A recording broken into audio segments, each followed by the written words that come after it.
Don't let the Qur'an slip away. It's a major transgression.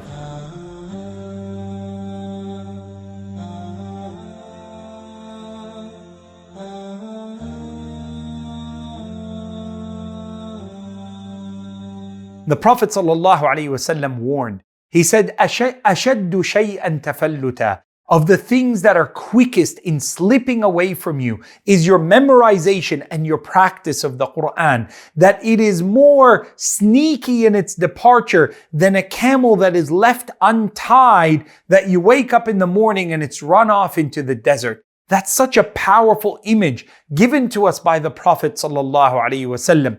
Abandoning the Qur'an, letting it slip away from us, there are three things that I warn you about. First is that we recite it but don't seek to learn its meaning. And I don't mean you have to know what every letter means and become a scholar of tafsir, but I want you to make a daily habit, a daily ritual, a weekly ritual if you can't do it daily, monthly ritual if you can't do it more than that, where you sit and take pause, listen to something that educates you about the Qur'an, connect with the surahs that you read most, be able that when you lead yourself in prayer, that the surahs you are habitually, regularly reading, that at least you know their meaning and can connect in your salah to Allah subhanahu wa ta'ala. Number two, learn something new every day from the Qur'an. Memorize, even if it is but a word a day. If all you can do is half an ayah a day, that you open the Qur'an and you memorize a new verse from Surah Al-Kahf, for example, Alhamdulillahi alladhi. And then the next day,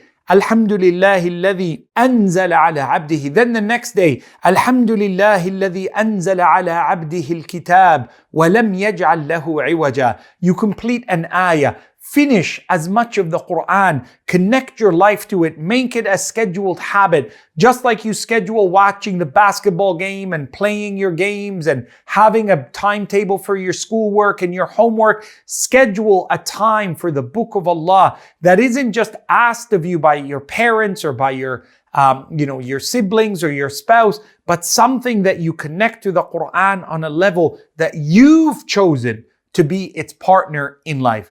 And number three, be careful that the Qur'an slips away from you, that it's just read by you, studied by you, but it's empty in your home and empty in your lifestyle. That you hear the words of Allah, but you take a route other than it. That you deprioritize Allah, that you resist the Messenger Muhammad sallallahu alaihi wasallam.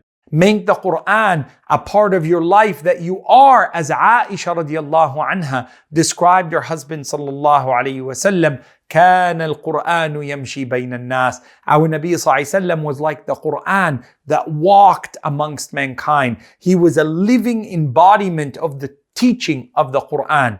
Do not let the Qur'an slip out of your life.